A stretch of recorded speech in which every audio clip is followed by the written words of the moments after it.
start talking about Democrats, because when we spoke in February, was not good news for Democrats. Democrats have faced historic popularity problems.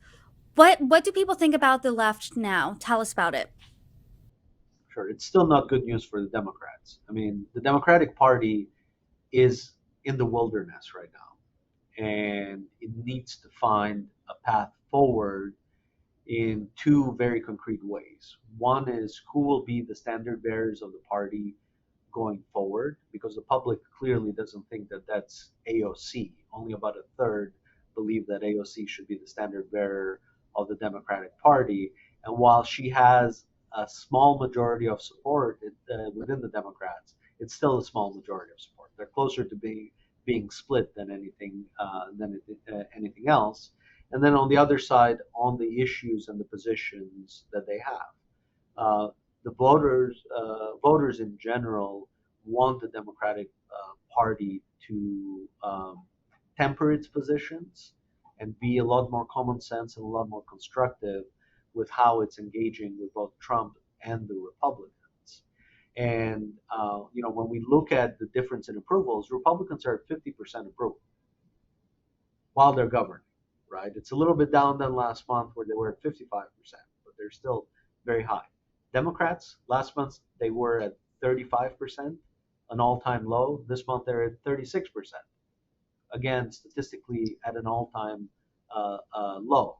Uh, their Senate leader, Chuck Schumer, in our favorability table, has the second lowest favorability only after Vladimir Putin, and has the highest negative net favorability only after Vladimir Putin. Of course, it's the names that we tested, but I invite people to go to harvardharrispoll.com and look at the data. This is not the type of data that you want to have as the leading opposition party. And further to that, a third of Democrats don't approve of the Democratic Party today, and close to three-fourths of independents. They're not going to win anything for a generation with these numbers.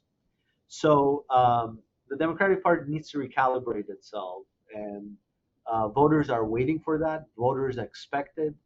Voters want the Democratic Party to engage rather than stall and fight.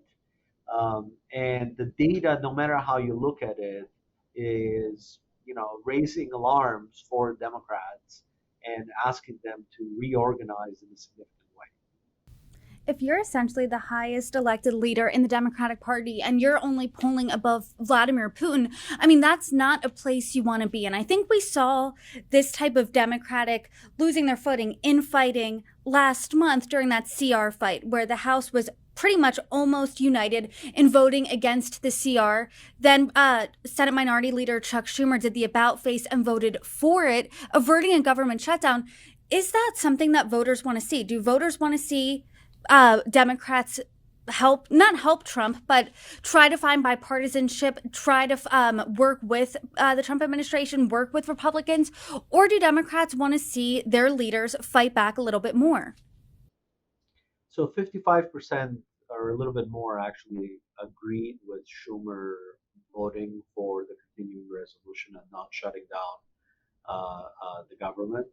And while a very small majority of Democrats want to fight back, again, it's closer to the 50-50 mark than it is to an outright consensus that we should be fighting the Republicans. So yes, it's clear that voters, even amongst the ranks of Democrats, they want more common sense approaches, more bipartisanship, a coming together, and really a new consensus on the Democratic Party.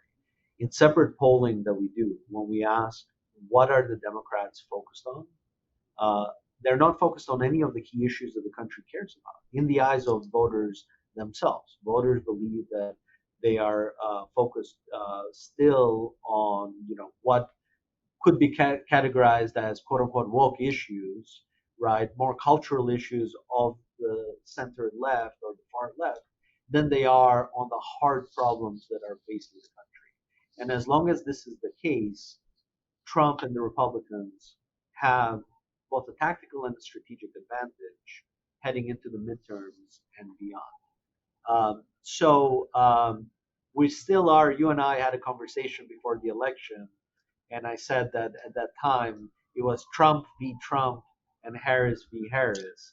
Well, right now it's Trump v. Trump still, and the Democrats v. the Democrats. I think something really telling that you just said is it's Trump v. Trump and Democrats v. Democrats, because Trump is the standard bearer of the GOP. Democrats, they don't have one. Is there any indication of who that name is that will eventually emerge?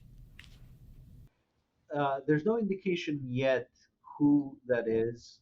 Voters are clearly saying, overall, close to 7 in 10 are saying that they want to see a new Democratic figure emerge. So if it is, it'll probably be a governor or someone from the middle to high ranks that is not a household name. And that is likely to reinvigorate the Democratic Party as long as that person really approaches it, the current issues of the day with bipartisanship, with common sense, in a constructive footing, not by stalling.